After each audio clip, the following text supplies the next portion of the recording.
안녕하세요. 준하입니다. 오늘 하루도 잘 보내셨나요? 하루하루 바쁘게 살다 보면 문득 이런 생각이 들 때가 있지 않나요? 왜 이렇게 복잡할까? 대체 왜 이렇게 해야 할 일이 많고 신경 쓸 게 많을까? 저도 생각이 많고 하고 싶은 것도 많아서 항상 하는 고민인데요. 그럴 때 필요한 게 뭘까요? 바로 단순함입니다. 오늘은 단순한 삶이 왜 중요한지, 그리고 어떻게 실천할 수 있는지를 알려줄 단순해지는 연습이란 책을 가져왔습니다. 단순한 삶이라고 하면 아무것도 하지 않는 것처럼 들릴 수도 있어요. 하지만 단순함은 무작정 내려놓는 것이 아닙니다. 이 책에서는 단순함을 이렇게 정의합니다. 해야 할 것은 제대로 하고 하지 말아야 할 것은 과감히 하지 않는 것. 즉, 우리의 삶을 어지럽히는 불필요한 요소를 줄이고 정말 중요한 것에 집중하는 게 핵심입니다. 단순한 삶을 위한 4가지 핵심 원칙은 다음과 같습니다. 첫째, 욕심을 버려라. 우리는 더 많은 것을 가지려 하고 더 많은 것을 이루려 하죠. 그런데 정말 필요한 것인가요? 책에서는 불필요한 욕심을 내려놓는 것이 단순함의 첫걸음이라고 말합니다. 둘째, 현재에 집중하라. 미래에 대한 걱정으로 현재를 소홀히 하면 우리는 늘 불안할 수밖에 없습니다. 이 책은 지금 이 순간에 집중할 때 삶이 더 단순하고 충만해진다고 이야기합니다. 셋째, 루틴을 만들어라. 단순한 삶을 살기 위해서는 불필요한 결정을 줄이는 것이 중요합니다. 예를 들어 매일 같은 시간에 일어나고 정해진 시간에 운동하는 것처럼 자신만의 루틴을 만들면 삶이 훨씬 단순해집니다. 넷째, 중요한 것과 아닌 것을 구분하라. 우리는 너무 많은 선택을 해야 합니다. 하지만 모든 것이 중요할 수는 없어요. 정말 중요한 것과 그렇지 않은 것을 구분하는 연습이 필요합니다. 이 책에서 강조하는 점은 단순함이 삶을 축소하는 것이 아니라는 것입니다. 오히려 단순함을 통해 삶이 더 풍요로워질 수 있습니다. 불필요한 스트레스에서 벗어나고 해야 할 것과 하지 말아야 할 것을 구분할 수 있으며 가장 중요한 것에 온전히 집중할 수 있죠. 결국 단순한 삶을 연습하면 우리는 더 행복해질 수 있습니다. 복잡함에서 벗어나 단순해지고 싶다면 이 책을 추천합니다. 단순함이 왜 중요한지 이론적으로 설명하는 것을 넘어 실제로 삶에서 실천할 수 있는 방법까지 알려주니까요. 지금부터라도 저와 함께 단순해지는 연습을 시작해 보도록 해요. 그럼 책 읽어드릴게요. 오늘도 편안한 밤 되세요.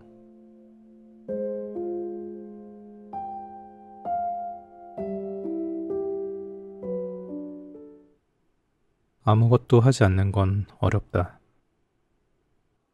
일이 너무 많아, 만나야 할 사람이 많아 등 우리를 복잡하게 만드는 외적인 조건들은 어쩌면 허상이다. 대상은 하나지만 그것을 복잡 다단하게 만드는 건 우리의 내면이다. 없는 일을 만들고 만나지 않아도 될 사람을 만나고 잡지 않아도 될 미팅을 잡는다.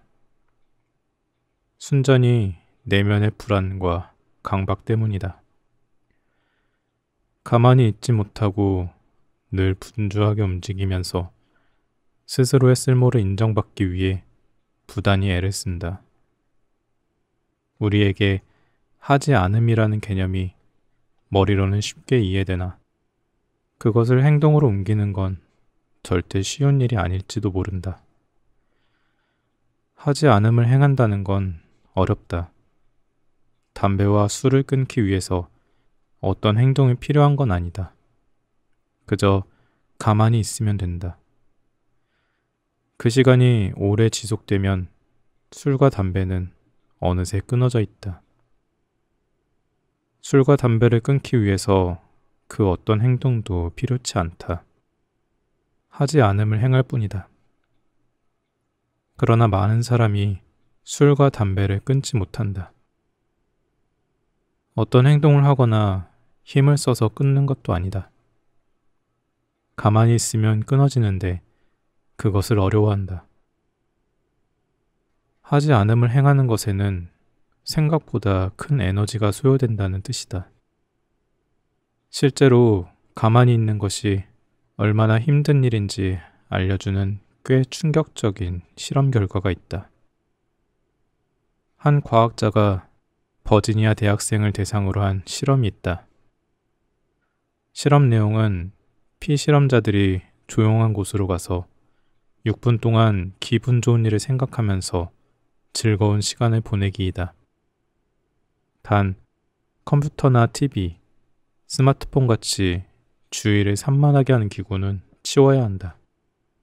허용되는 건 6분을 알람해줄 타이머 정도다. 이 실험의 조건은 간단하다. 첫 번째는 한 자리에 계속 앉아있기. 두 번째는 졸지 말고 깨어있기다. 실험에 참가한 대다수 학생은 딴 생각을 하지 않고 끝까지 과제에 집중하는 것을 어려워했다. 심지어 이 과제가 전혀 즐겁지 않았다고 했다. 여기까지는 충분히 그럴 수 있다. 주의가 산만한 학생이라면 이런 과제는 곤욕일 수 있다. 그런데 새로운 추가 실험 결과는 다소 충격이었다. 먼저 실험 참가자에게 전기 충격을 가한다. 대부분 참가자들은 그 전기 충격이 매우 불쾌한 경험이라는 것을 학습했다. 심지어 돈을 내고서라도 그 경험을 안 하고 싶다고 했다. 그리고 6분 동안의 조용한 시간을 보내는 실험을 똑같이 했다. 전반적인 실험의 내용은 동일했다. 다만 이번 실험에서 추가된 변수는 이것이다. 원한다면 6분간의 실험 도중 자진해서 전기 충격을 받을 수 있는 선택권이 주어졌다는 것이다. 상식적으로 이 불쾌한 자극을 스스로 받을 학생은 없을 것이라고 생각했다. 결과는 전혀 그렇지 않았다. 여학생은 4명 중 1명이, 남학생은 3명 중 2명이 6분 동안 조용히 생각하기 실험에서 적어도 한 번은 스스로 전기 충격을 받았다는 것이다. 이 실험에서 아무것도 하지 않는 것보다 불쾌한 전기 충격의 고통을 받는 것이 더 낫다는 결과가 나왔다. 학생들에게 5분의 여유 시간이 있으면 하고 싶은 것이 무엇인지도 조사했다. 89%가 숙제, 독서, 스마트폰 확인 같은 외적인 활동을 원했다.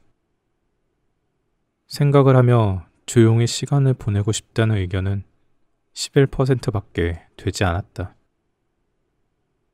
많은 사람은 조용히 생각을 하면서 시간 보내기를 원치 않았고 그건 시간 낭비라고 생각했다. Do nothing is do something 이라는 말이 있다. 아무것도 하지 않는 것은 곧 무언가를 한다는 것과 같다는 말이다. 누군가는 이 말을 이보 전진을 위한 일보 후퇴라는 뜻으로 해석한다. 즉, 지금 아무것도 하지 않는 건 미래의 더 높은 생산력을 위한 쉼이라고 말이다. 하지만 나는 이 문구를 그렇게 해석하지 않는다. Do nothing이라는 선택이 수반되어 있다. 하지 않음을 선택한다는 것에는 선택이라는 행동이 있다. 그 하지 않음에는 자신의 실존적 선택이라는 두 썸띵이 녹아져 있다. 허먼 멜빌의 단편소설 필경사 바틀비에서 바틀비는 변호사 사무실에서 서류 업무를 정리하는 필경사로 일한다. 어느 날 변호사가 바틀비에게 업무를 요청하자 바틀비는 갑자기 이렇게 대답한다. 안 하는 편을 선호하겠어요. 이 대답에 변호사는 당황하지만 해고조차 하지 못한다. 변호사는 계속되는 바틀비의 거절 때문에 바틀비만 사무실에 홀로 남기고 본인의 사무실을 이사한다. 변호사는 기존 사무실에 새 주인이 찾아오나 바틀비가 계속 퇴거를 거부한다는 소식을 듣는다. 변호사는 바틀비를 자신의 집에 초대해 그 이유를 물어보려고 한다. 그러자 돌아온 바틀비의 대답은 안 하는 편을 선호합니다. 이다. 바틀비의 언행은 다소 기이하다. 예를 들어 우리는 보통 누군가가 탐탁치 않은 요청을 거절할 때 난 그걸 원하지 않아 라고 말하지 난 그걸 원하지 않고 싶어 라고 말하지 않는다. 마치 구글 번역기를 돌린 듯 어색한 표현이다. 바틀비는 자신의 거절 표현에서 해야 함을 거부하는 것이 아니라 하지 않음을 긍정한다. 즉, 긍정을 부정하는 것이 아니라 부정을 긍정하면서 자신의 실존을 견고히 한다. 그렇기 때문에 하지 않음을 선택하는 건 무언가를 하는 것보다 어렵다. 해야 함을 선택하는 것은 긍정을 긍정하는 것이다. 하지만 하지 않음을 선택하는 것은 부정을 긍정하는 것이기 때문이다. 자신의 삶에서 부정을 이룩한다는 것은 가장 핵심적이고 중요한 실존적 선택일 수밖에 없을 것이다. 루틴한 삶의 역설. 나는 어릴 적에 무라카미 하루키처럼 살고 싶었다. 그의 소설과 에세이를 읽으면 그가 무척 자유롭게 살고 있다고 느꼈다. 직장 생활에 얽매이지도 않고 자기가 쓰고 싶은 글을 쓰면서 가고 싶은 외국에서 마음껏 여행도 하는 삶이란 정말 근사하지 않는가? 한마디로 그는 자유라는 나의 워너비 라이프를 살고 있었다. 그러다가 그의 하루 일과를 알게 되면서 뒤통수를 크게 얻어맞은 느낌을 받았다. 그가 장편 소설을 집필하는 시기에 하루 일과를 아래와 같이 설명했다. 장편 소설을 집필하는 시기에는 새벽 4시에 일어나 5-6시간 정도 집필에 집중합니다. 그리고 오후에는 10km 정도를 달리거나 1.5km 정도의 수영을 합니다. 그 후 책을 조금 읽고 음악을 듣기도 하고 밤 9시경 잠자리에 들곤 합니다. 이런 루틴을 변동 없이 일정하게 매일 진행합니다. 하루키의 하루를 보면 이렇게 지루하게 사는 사람이 없다. 매일 새벽 4시에 일어나 글을 쓰고 오후에는 달리기를 하고 밤 9시에 잠자리에 드는 삶이란 어쩌면 매우 무료한 삶이다. 이것이 과연 내가 원하는 자유로운 삶일까 자문한다면 그건 아니라고 답할 수밖에 없었다. 내가 생각했던 자유로운 삶이란 사이클을 벗어난 삶이었다. 학교를 졸업하고 취업하고 결혼하고 육아를 하는 삶은 틀에 박힌 감옥 같은 삶이라고 생각했다. 나는 그러한 사이클을 벗어나고 싶었다. 내가 원하는 방식으로 내 삶을 꾸려나가는 것이었다. 무언가에 종속된 삶이 아니라 그거로부터 해방된 것이 진정한 자유가 아닐까 생각했다. 분명 하루키의 하루하루는 내가 원하는 삶과는 거리가 멀었다. 나는 감옥 같은 삶에서 벗어나길 원했고 하루키는 감옥 같은 생활을 했다. 이 두 가지 방향에서 차이가 있다면 단 하나다. 나는 누군가가 나에게 부과한 감옥으로부터 탈출하길 원했다면 하루키는 스스로 감옥을 만들어 생활했다는 점이다. 즉, 자이냐 타이냐의 차이다. 내가 하루키의 삶을 보고 깨달은 것이 있다면 바로 이것이다. 자유는 자신의 통제력에서 나온다는 점이다. 자신에게 파도같이 큰 자유가 주어진다고 해도 그 큰 파도를 유유히 서핑할 수 있는 통제력이 없다면 쉽게 파도에 휩쓸릴 수밖에 없다. 그때 파도는 선물이 아니라 재앙이다.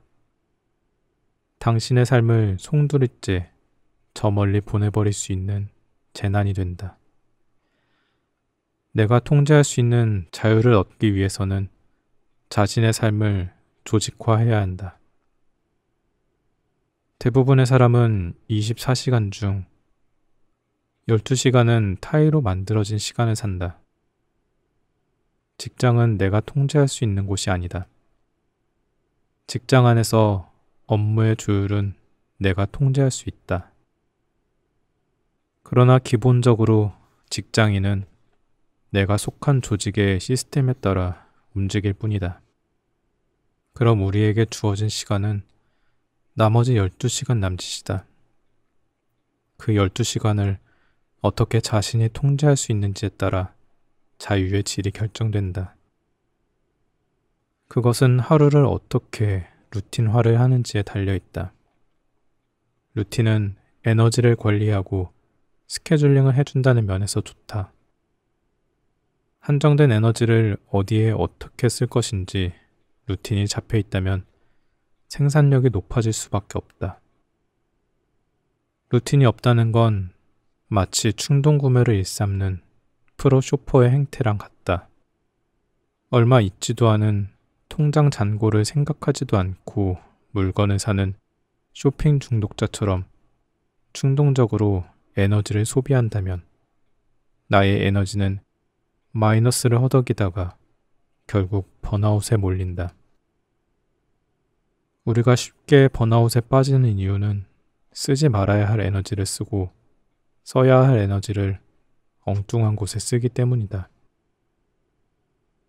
결국 멱살을 잡고 자신의 삶을 이끌어갈 에너지는 바닥나고 누군가의 목줄에 잡혀 타의로 끌려가는 부자유를 경험한다. 루틴은 효율적인 생산성을 통해서 자신이 삶의 주도권을 만드는 유효한 전략이다. 루틴이 생산력에 좋은 이유는 결국 생산력은 집중력의 문제이기 때문이다. 나의 에너지를 어디에 어떻게 쓸 것인지 계획이 잡혀 있다면 에너지를 쓸 때 집중력은 올라간다. 에너지를 써야 하는 구간과 에너지를 회복하는 구간이 명확하게 체계가 잡혀 있어야 집중력이 높아지고 그건 곧 생산력으로 이어진다. 하루키는 자신이 왜 이렇게 규칙적인 삶을 사는지 이렇게 말한다. 반복한다는 것은 매우 중요한 것이 되고 이는 최면술의 한 형태가 되기도 합니다. 저는 제 자신의 깊은 상태에 도달하기 위해 최면술을 겁니다. 6개월에서 1년간 이런 생활 패턴은 심리적으로도 육체적으로도 꽤 높은 수준의 단련을 필요로 하게 됩니다. 그런 의미에서 장편 소설을 집필하는 것은 생존 훈련과도 같죠. 신체의 건강함은 예술적 감각을 위해서 꼭 필요한 것이라고 생각해요. 하루키의 규칙적인 삶에서 루틴은 에너지를 관리하고 달리기와 수영은 에너지의 용량을 확장해준다. 자유로운 삶이란 루틴과 운동, 이 두 가지의 생활 습관이 기본이 되어야 맛볼 수 있다. 루틴으로 꾸준히 에너지를 관리하며 나의 집중력을 유지하고 운동으로 에너지의 총량을 확장하며 에너지를 다방면에 투여할 수 있도록 하는 것이다. 자유는 사이클을 탈주하는 데 있기보다 자유시 안에서 정형시를 쓰는 관점으로 접근해야 한다. 하루키는 바를 운영하다가 소설가로 전향해 쓰고 싶은 글을 쓰고 자주 세계 곳곳을 여행한다. 내가 어릴 적 하루키의 삶을 봤을 때처럼 그를 멀리서 보면 그는 일반적인 사이클에서 벗어난 삶처럼 보인다. 그가 하루하루를 어떻게 사는지 가까이에서 보면 매일 정해진 분량의 글을 쓰고 정해진 시간에 운동하는 어떻게 보면 지루한 삶을 살고 있다. 하루키를 보면 사이클을 벗어난 삶이 자유를 보장하지 않는다. 벗어난 사이클을 유지하기 위해서는 하루키가 단련이라고 말할 정도로 고단한 루틴과 사이클을 만드는 것이 필수이기 때문이다. 여기에 자유로운 삶을 위한 역설이 있다.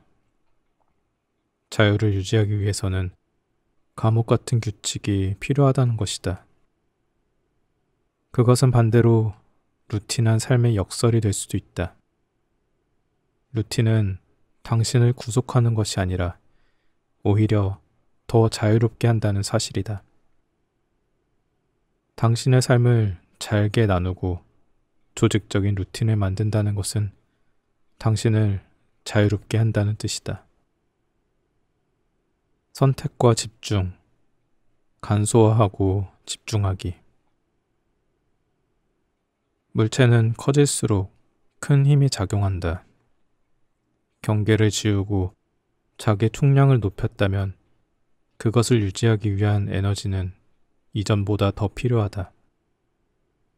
커진 총량을 유지하기 위해서는 경제적인 구조가 필요하다.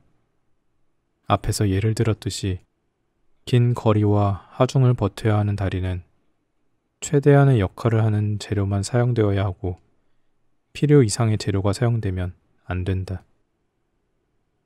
스코틀랜드의 포스교는 최초로 강철 소재만으로 강도를 높였고 장력을 받는 부분은 열린 격자 대들보로 버티면서 경제적인 구조를 만들었다.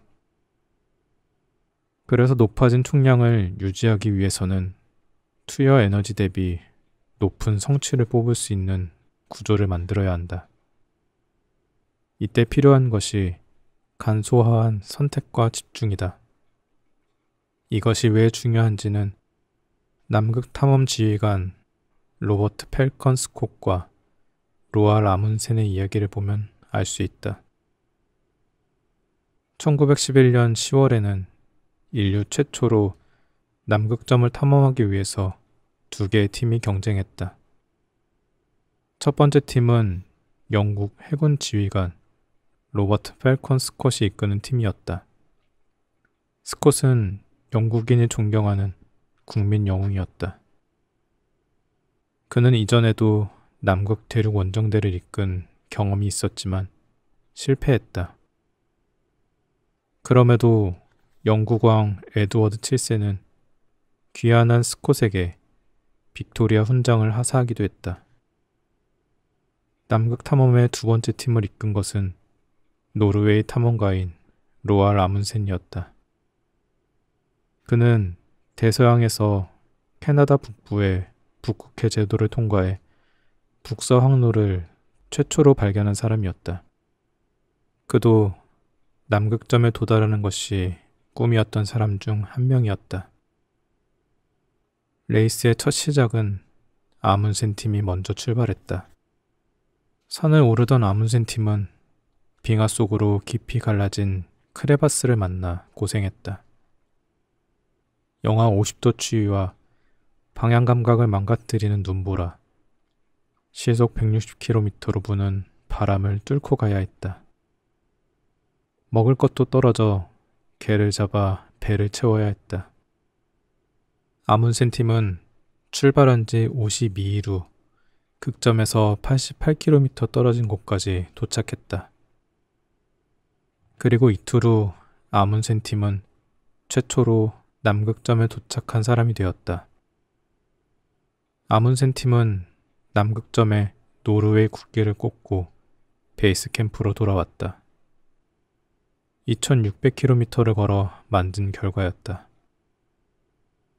아문센 팀이 남극점에 도착하고 34일 후 스코팀은 제대로 먹지도 못해 거의 쓰러지다시피 남극점에 도달했지만 거기에는 이미 노르웨이 국기가 꽂혀 있었다. 스코팀은 귀환해야 했다. 더 이상 시간을 지체할 수 없었다. 이미 너무 지쳤고 동상까지 걸려 탈진한 상태였기 때문이다. 하지만 귀환까지의 여정은 힘들었다. 텐트 안에서 폭풍을 만나고 더 이상 움직일 수 없었다.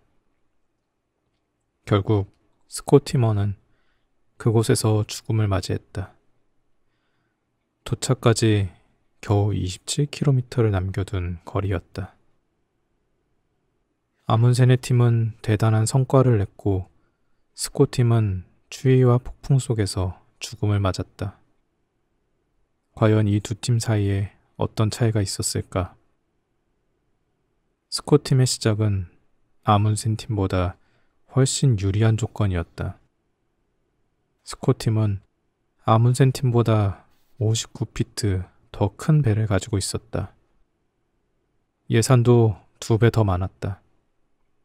팀원도 스콧은 65명, 아문센 팀원은 19명으로 스콧팀이 46명이나 더 많았다. 아문센은 스콧보다 확실히 열악한 상황이었다. 시작 조건만 보면 아문센이 이기기 힘든 불공평한 경쟁이었다. 하지만 결과적으로 아문센이 승리했다. 아문센이 이길 수 있었던 전략은 간소화와 집중이었다. 2배 많은 예산과 3배 많은 팀원이 있었던 스콧팀은 5가지나 되는 이동수단을 사용했다. 개썰매, 모터썰매, 시베리아 조랑말, 스키, 인력 썰매였다. 하지만 아문센의 이동수단은 단 하나, 개썰매였다. 개썰매가 잘못되었다면 그의 남극 탐험은 오래가지 못하고 실패했을 것이다. 하지만 그는 성공했다. 아문센은 지난 북서 항로를 개척할 때 이누이트족으로부터 썰매개를 다루는 방법을 배웠다. 아문센은 뛰어난 썰매개를 확보하는데 미친 듯이 매달렸다. 그는 썰매개를 공부하면서 시베리아 허스키보다 그린란드 개가 극지방을 탐험할 때 더 적합하다는 사실을 깨달았다. 그린란드 개가 몸집도 더 크고 힘도 세며 다리가 길어서 얼음 장벽과 남극 고원을 달리기에 좋았기 때문이다. 아문센은 무조건 최고의 개를 확보해야 한다고 생각했다. 자기보다 노련한 전문 개 몰이꾼인 스베레 하세를 영입하려고 했으나 처음에는 거절당한다. 그는 2번째로 잘하는 개 몰이꾼을 섭외하려고 하지 않았다. 그는 수단과 방법을 가리지 않고 최고의 개 몰이꾼인 하세를 영입하기 위해 집요하게 매달렸고 결국 하세를 영입하는 데 성공한다. 그에 반해 스콧은 처음부터 정신이 없었다. 5개의 이동수단을 조율하느라 어느 하나에 집중하지 못했다. 스콧은 조랑말을 구하기 위해 자기 조수를 보냈다.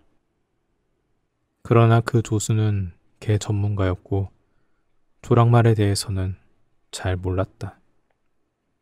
결국 스콧팀은 남극 탐험에 부합하지 않는 조랑말 20마리를 가져왔고 이 조랑말들 때문에 남극으로 가는 시간은 더 지체되었다. 스콧은 편대 속도를 조율하는데도 실패했다. 그는 모터 썰매를 먼저 출발시켰다. 모터 썰매가 가장 느리기 때문에 먼저 출발해야 했다고 생각한 것이다. 7일 후에는 조랑말 편대가 출발했고 가장 빠른 개썰매 편대는 제일 나중에 출발했다. 각 편대가 속도를 맞춰야 한다고 생각한 스콧은 각기 다른 속도로 움직이는 각 편대를 조율하느라 정신을 차리지 못하고 결국 가장 느린 이동수단에 맞춰서 움직여야 했다. 하지만 아문새는 개썰매만으로 빠르게 이동했다. 첫 8주 동안 일평균 24km를 전진했다. 스콧팀은 겨우 하루에 18km 전진할 때였다.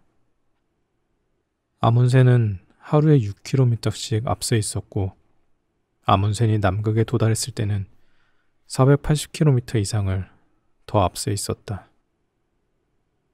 경영사상가 모튼 한센은 아문센이 이긴 것은 이동수단으로 개썰매를 골랐기 때문이 아니다. 개썰매를 선택한 다음 어마어마한 노력을 기울여 그 유일한 이동수단을 완벽하게 만들었기 때문이다 라고 말한다. 기계론적 세계관에 익숙한 우리는 늘 수단을 개발하고 다양하게 만든다. 많으면 많을수록 좋다는 다다익선의 심취에 있다. 이렇게 수단이 많으면 성과도 빠르고 높이 낼 것이라고 착각한다. 하지만 스콧팀의 경우처럼 수단을 늘린다고 그것이 곧 성취를 보장하지 않는다. 모튼 한센이 말한 것처럼 아문센이 승리한 이유는 스콧과 달리 개썰매만으로 간소화하여 팀을 운영했기 때문만은 아니다. 간소화한 선택은 절반의 성공 전략일 뿐이다. 아문센이 남극 탐험에 성공할 수 있었던 이유는 최고의 개와 최고의 개썰매 몰입꾼을 영입하는데 혼신의 전력을 쏟아부었기 때문이다. 그저 그런 개와 개썰매 몰입꾼을 팀에 합류시켰다면 이 정도의 성취는 이룩하지 못했을지도 모른다. 앞에서 다리의 원리를 설명했다시피 거대한 물체에는 큰 힘이 필요하듯 거대한 남극 탐험에는 그만큼 큰 힘이 필요하다. 그렇다고 스콧처럼 비경제적인 구조로 팀을 편성하면 큰 남극 탐험을 지탱하는 힘이 분산된다. 하지만 아문센처럼 경제적이고 간소화된 구조를 만드는 데 집중하면 거친 남극 탐험도 성공할 수 있다. 우리의 삶이 남극 탐험처럼 매서운 칼바람과 산도 옮길 정도로 폭풍의 연속이라면 간소화가 필요하다. 그리고 그것을 최고의 구조로 만들기 위해 높은 집중력이 수반되어야 한다.